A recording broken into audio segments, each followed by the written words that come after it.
우리 성경을 들고 고백하겠습니다. 높이 듭니다. 저는 예수 믿어 구원받았습니다. 저는 예수 믿어 하나님 자녀 되었습니다. 저는 예수 믿어 천국 백성 되었습니다. 하나님께서 선물로 주신 오늘 하나님 말씀으로 가르침을 받습니다.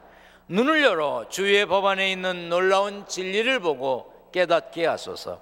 아멘으로 순종하여 하나님께 영광 돌리는 삶 되게 하소서. 아멘. 그런 삶이 되시기를 축원합니다.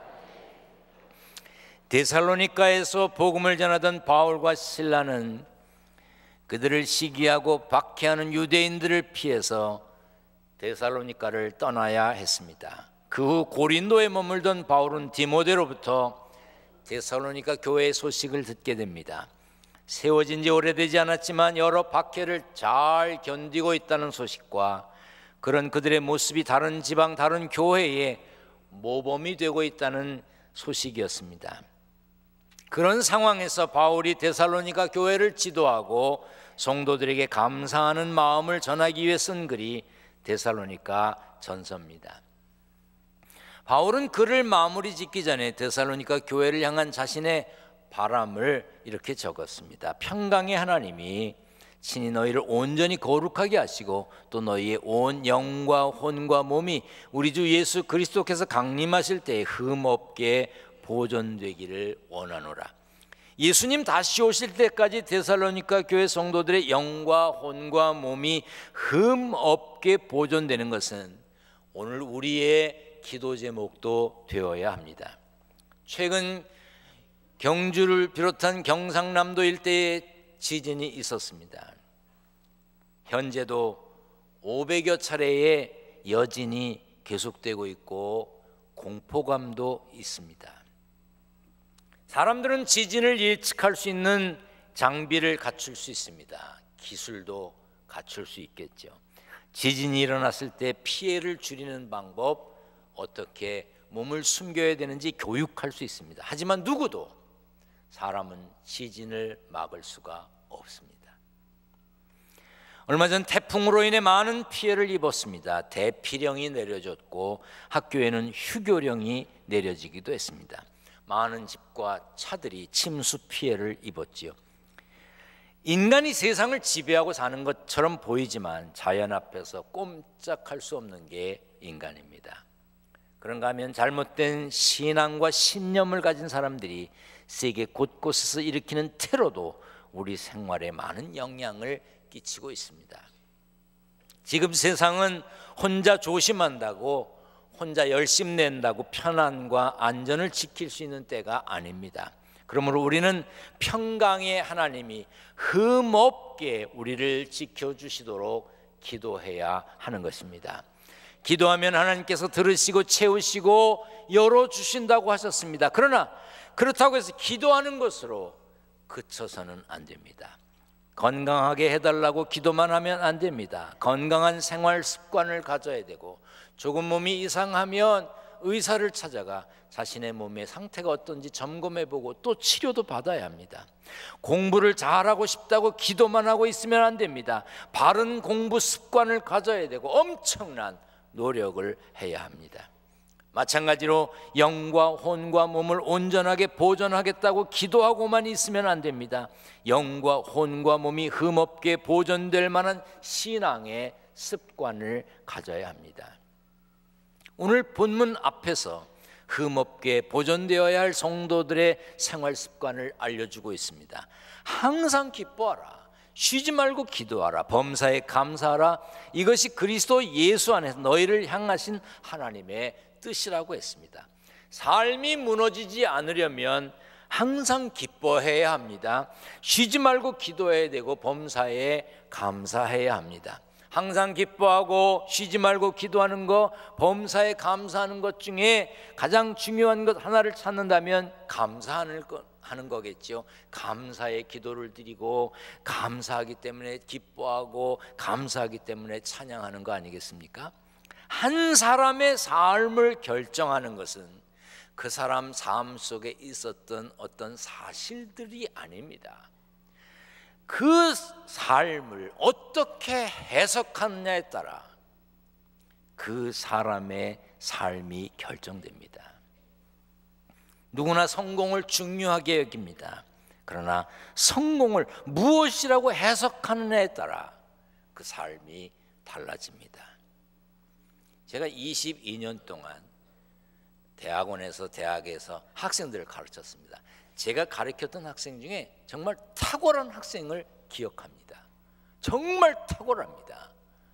그런데 그는 신학을 공부하고 목사가 돼서 아프리카에 선교사로 나가 있습니다.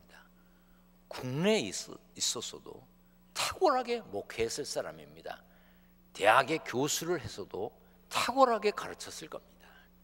그런데 그는 선교 현지에 가서 힘들고 어려운 사람들과 같이 살면서 행복하다는 거예요. 감사하다는 거예요. 자기 삶에 감격하고 있어요.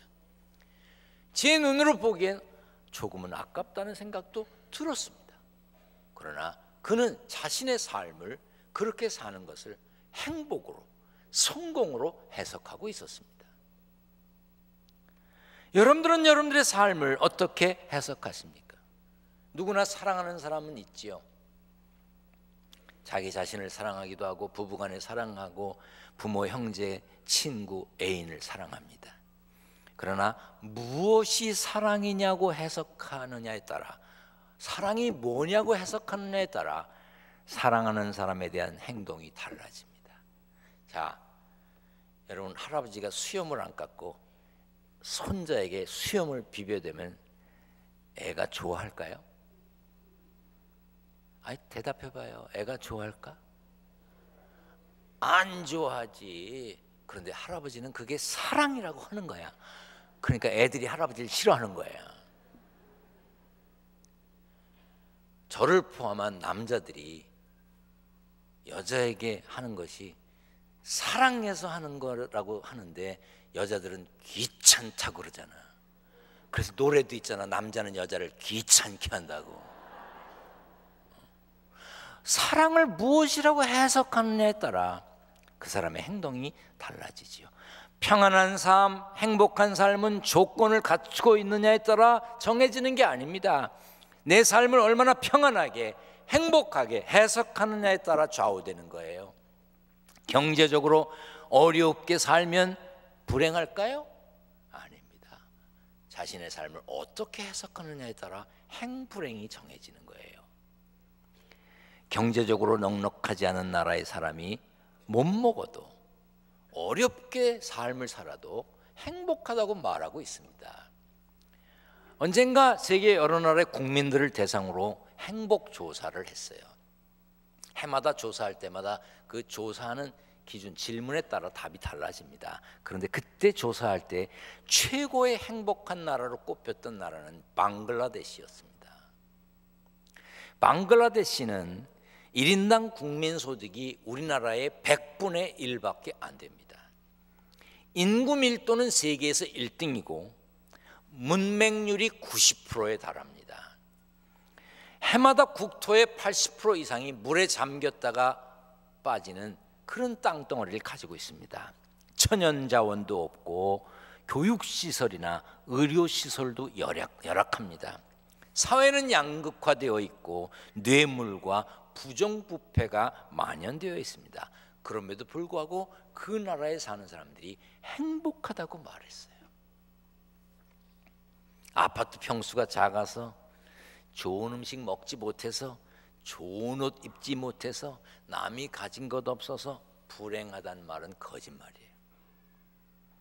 저도요, 잘 사는 사람, 정말 신문에도 오르내리는 사람들 여럿 만났어요. 나 그런 사람들 옷을 비싼 거 입은 사람 못 봤어요. 후질그레하게 입고 다녀요. 여러분, 어떤 옷을 입어야 행복합니까? 비싼 옷을 입어야 행복하면 우리가 돈 비싸게 주고라도 비싼 옷 입어야죠. 그런데 어떻죠? 제가 보기에 남자들에게 최고 행복하고 편안한 옷은요, 예비군복이에요. 그건 입어도요 전혀 불편한 것 없고 어디에 누워도 괜찮고 뭐가 묻어도 괜찮고 얼마나 편안한지 몰라요. 그런데 비싼 옷 입은 분들 있잖아요. 좋은 옷 입은 분들은요, 얼마나 거울을 보는지 몰라. 지금 땡땡. 왜? 불편해서. 불쌍해. 행복해지려면 먼저 감사의 눈을 뜨고 감사의 마음을 갖고 감사를 표현하며 살아야 행복해집니다.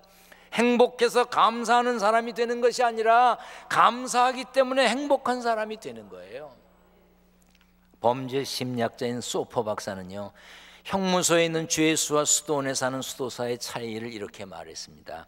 갇혀서 세상과 단절되어 사는 것은 같다. 다만 형무소에 있는 사람은 하루 종일 불평과 요구만 하고 수도원에 있는 수도사는 하루 종일 감사 기도를 드린다는 거예요. 하나님을 믿는 기독교인이 만일 감사 기도 대신 매일 불평하고 원망하고 요구하고 불만만 기도한다면 감옥에 있는 죄수와 다를 바가 없다는 것이지요. 중국 속담 중에 이런 말이 있습니다. 기적, 하늘을 날거나 물 위를 걷는 것이 아니다. 땅에서 걸어 다니는 것이 기적이다. 사람들이 매일같이 걷지만 그것이 기적인 줄 모르고 걷고 있습니다. 어떨 때는 너무 많이 걷게 되어 불평도 하지만 그것이 감사인지 모릅니다. 태어나서 첫 발을 뛸 때, 태어나서 1년쯤 지나서 첫 발을 뛸 때 주변에 엄마, 아빠, 할아버지, 할머니, 삼촌, 고모, 이모가 얼마나 좋아했습니까? 뛰었다. 그런데 여러분, 오늘 여러분들 걸어올 동안 여러분들 걷는 걸 보고 누가 박수 치는 걸 봤어? 이 걷는 게 기적이라고. 요즘 우리 집이 걸었다 그냥 이게 난리라고. 왜? 같이 살진 않으니까 가끔 동영상을 보내주는데 뭘 붙잡고 걷는데 신기한 거야. 걸었다. 완전 푼수야.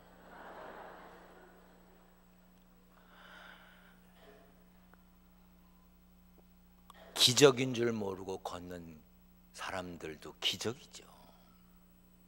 오늘 여러분들이 걸었다는 그 자체에 감사할 수 있는 거, 한 발짝을 옮길 수 있는 것에 감사하는 거, 그 감사가 있다면 행복하게 살 수 있습니다.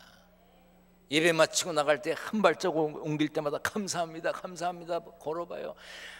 몸이 불편하신 분들, 장애가 있으신 분들 걷는 게 얼마나 불편하십니까? 우리가 생각해보면 모든 게 감사합니다. 그런데 우리의 감사를 뺏어가는 존재가 있지요. 베드로전서 5장 8절 말씀에 근신하라, 깨어라, 너희 대적 마귀가 우는 사자같이 두루다니며 삼킬 자를 찾는다고 그랬어요. 마귀는 시시때때로 우리를 무너뜨리려고 합니다. 흠없이 보존되지 못하게 합니다. 망가뜨리려고 하고 깨뜨리려고 합니다. 마귀의 공격을 무력화시키는 가장 좋은 방어 체계는 감사예요. 감사하는 사람에게 마귀는 접근하지 못합니다. 불평하는 사람에게 접근하죠. 감사하는 사람은 무너지지 않습니다.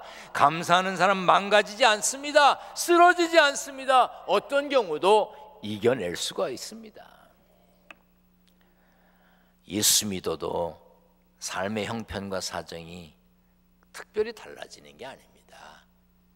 예수 안 믿다가 예수 믿으면 갑자기 복권 맞은 사람처럼 뭐이 되나요? 아니에요. 그런 복도 있겠지만 대부분 아닙니다. 오히려 어렵게 되기도 합니다. 바울이 이렇게 고백했어요. 오호라 나는 곤고한 사람이로다. 이 사망의 몸에서 누가 나를 건져내랴. 다른 번역에 오호라 나는 비참한 사람이다. 바울 같은 신앙의 위인도 내면의 치열한 싸움 때문에 괴로워했습니다. 환경과 형편은 둘째치고 그 마음에 평안함이 없었어요. 그러나 자신의 곤고한 비참함을 토로한 뒤에 이어지는 구절에서 이렇게 말합니다. 우리 주 예수 그리스도로 말미암아 하나님께 감사한다고. 죄인인 우리의 육신은 죄의 법에 따르지요. 그러나 예수 믿고 구원받은 우리의 마음은 하나님의 법을 따르고 싶어 합니다. 그런데 내 마음속에서 하나님의 법과 죄의 법을 따르는 내가 다툽니다. 이렇게 하자 저렇게 하자 갈등합니다. 그러니까 바울이 괴롭다고 그랬어. 하나님의 법대로 살자니 세상 법대로 살자는 얘가 자꾸 힘이 세지고, 세상 법대로 살려고 그러면 하나님의 가르치심이 있고 너 그러면 안 되지 이게 있고, 그래서 마음이 괴롭다 이 말이에요. 그런데 우리가 확실히 알아야 되는 것이 있습니다. 죄의 법과 하나님의 법이 내 안에 함께 있다는 것은 우리 안에, 이 내 안에 새로운 일이 일어나고 있다는 증거입니다. 성령님이 간섭하셔서 나를 돕고 있다는 흔적입니다. 만일 그렇지 않다면 우리는 죄의 법만으로 아무 불편 없이 살겠지요. 그런데 우리 마음속에 하나님의 법이 가르쳐 주시잖아요. 여러분에게 묻겠습니다. 신앙생활하기 때문에, 예수 믿기 때문에 불편한 일이 있으신가요?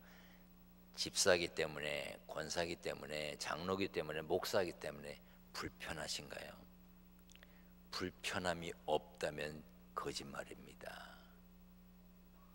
저는요, 제가 기둥교회 담임 목사이기 때문에 정말 사는 게 어렵습니다. 불편합니다. 어디 마음대로 갈 수가 있나? 어디 가서 마음대로 말을 할 수가 있나? 정말 불편합니다. 제가 누군지 아무도 모르는 데 가면 정말 좋습니다. 그런데 그런 데 가도 틀림없이 아는 척하는 사람이 있습니다. 정말 이 인터넷 중계는 대단합니다. 그 순간 불편합니다. 그런데 편안할 수 있는 방법이 있습니다. 아예 가자마자 털어놓는 거예요. 저 예수 믿습니다. 저 기둥교회 담임 목사입니다. 그러면 그 사람도 내가 누군지 알고 나도 내가 누군지 알아서 편안합니다. 여러분, 바울이 자기가 곤고한 사람임을 알았을 때 바로 감사했어요. 그 말은 무슨 뜻입니까? 세상법에 지지 않고 제대로 믿고 있다는 증거예요. 선교지에 저하고 같이 갔다 오신 분들, 갔다 오면 달라집니다. 가기 전과 갔다 와서 달라져요. 삶의 조건과 환경이 달라지는 건 아닌데 삶의 현실에 대한 해석이 달라집니다. 보고 판단하는 것이 달라져요.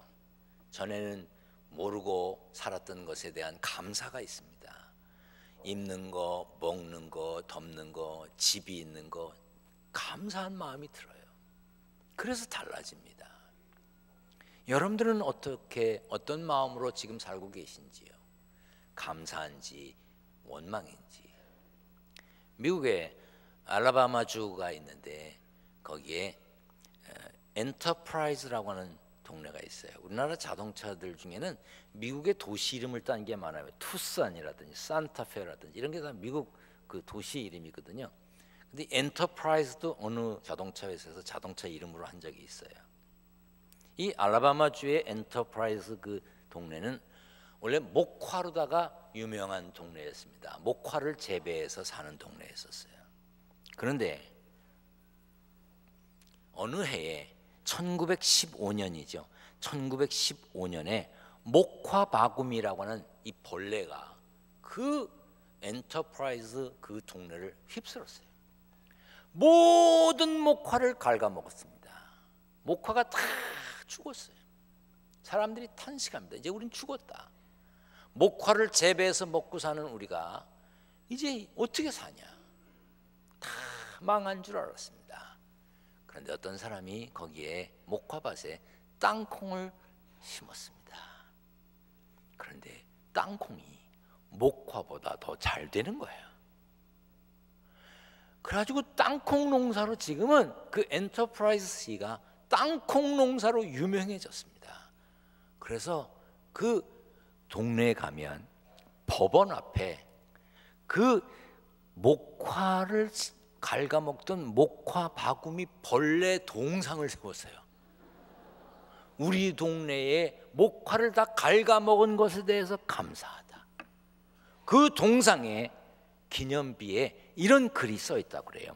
우리는 목화를 갉아먹었던 벌레에게 깊은 감사를 표한다. 이 벌레는 우리에게 새로운 번성의 계기를 주었고 하면 된다는 신념을 주었다.